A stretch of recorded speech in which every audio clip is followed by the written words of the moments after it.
শুকরিয়া যে মহান রব্বুল আলামিন আজকে আমাদেরকে এই খোলা ময়দানে বসে জামাত ইসলামের একটি প্রোগ্রামে একত্রিত হওয়ার তৌফিক দান করেছেন। সকলে বলি আলহামদুলিল্লাহ।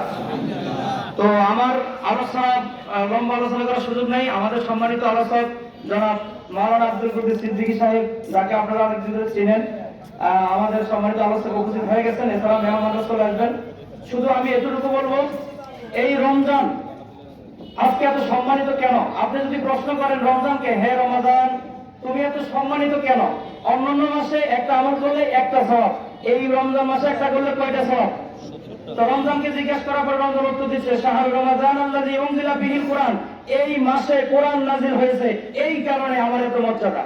আপনি যদি সবে কদরকে, লাইলাতুল কদরকে জিজ্ঞেস করেন, এ লাইলাতুল কদর, বছরে তো অনেক রাত আছে, কোন রাত্রের পাওয়ার তো 1000 রাত্রের সমান হয় না, 1000 মাসের চেয়েও বেশি, এত পাওয়ার কেন তোমার?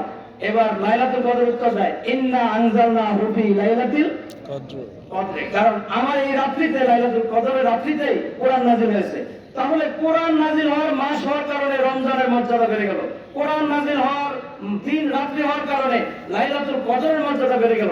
সেই কোরআনের সাথে আমাদের সম্পর্ক থাকলেই আমাদের মর্যাদাও বেড়ে যাবে দুনিয়া এবং আখিরাতে। আমরা কি একমত সবাই? আর সেই কোরআনের পক্ষে আমরা রাজনীতি করি, সেই কোরআনের পক্ষে, কোরআনের শাসন দেশ চালানোর জন্য, ইনসাফ ভিত্তিক সমাজ প্রতিষ্ঠা করার জন্য, কোরআন ভিত্তিক ন্যায় বিচার প্রতিষ্ঠা করার জন্যই আমরা এই সমাজে আপনাদের কাছে গিয়ে দাওয়াত পৌঁছায় দিচ্ছি। আমরা চাই কোরআনের অনুকূলে, কোরআনের সাথে সম্পর্ক থেকে দুনিয়ায় শান্তি এবং আখিরাতের মুক্তি পেতে। আপনারা সবাই চান তো ইনশাআল্লাহ? সকলকে বাংলাদেশ জামাত ইসলামের প্রতি উদাত্ত আহ্বান রেখে আপনাদের সর্বোচ্চ চিন্তা চেতনা থেকে শুরু করে, আপনাদের মেধা থেকে শুরু করে, শ্রম থেকে শুরু করে, অর্থ থেকে শুরু করে, এবার আমরা কোরআনের আইন দিয়ে দেশ চালানোর প্রতিজ্ঞাবদ্ধ হয়ে জামাত ইসলামের সাথে সম্পৃক্ততা রেখে আমরা এগিয়ে যেতে চাই। এই 38 নং ওয়ার্ড থেকে সর্বপ্রথম জামাত ইসলামের বিজয় দেখতে চাই ইনশাআল্লাহ। সবাই একত্র, এই আশা রেখে আজকের সংক্ষিপ্ত বক্তব্য এখানে শেষ করলাম। ওয়াখির দাওয়ানা আলহামদুলিল্লাহি রাব্বিল আলামিন। আলহামদুলিল্লাহ, ধন্যবাদ।